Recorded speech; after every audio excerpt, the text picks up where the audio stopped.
στιγμή να ευχαριστήσουμε το Εμπορικό Κέντρο για τη φιλοξενία. Κύριε Διονύση, να σε ευχαριστήσουμε για τη φιλοξενία.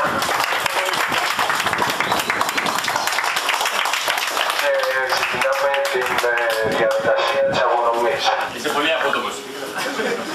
Θα ξεκινήσουμε πρώτα με τον νικητή της κατηγορίας Φόρμουλα Plus.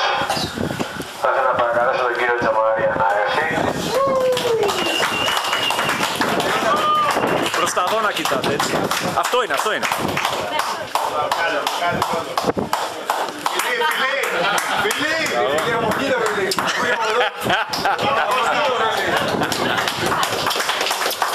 Ωραία, ωραία.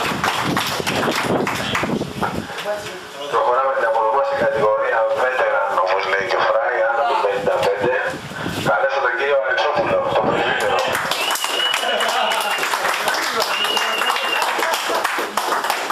Κούντος. Α, έλα, εγώ νόμιζα πάλι για τις τέτοιες πήγες. Εδώ, μην πας πολύ πέρα. Καλά στο πλάνο.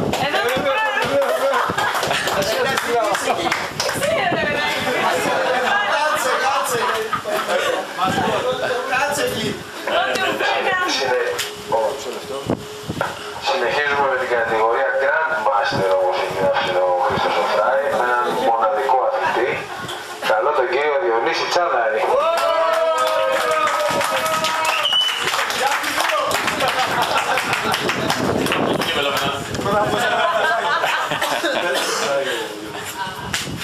Αυτό είναι, αδέλφια ρε. Το κήπεδο.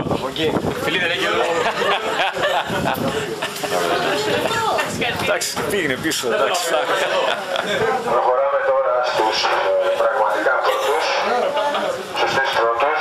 Θα καλέσω το νούμερο 3, τον κύριο Βλαχάκη.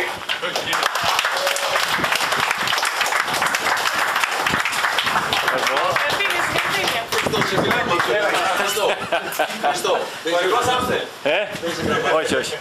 Grand Master δώσαμε, Master δεν έχει. Καθίστε εδώ όλοι μετά να κάνουμε φωτογραφίες. Προχωράμε στο νούμερο 2, να καλέσω τον κύριο Στολιδάκη.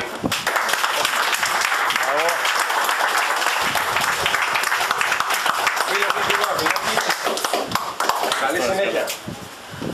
Θα καλέσω και τον νικητή του αγώνα μας, τον κύριο Σταλάτο Νικολάου. Μπράβο!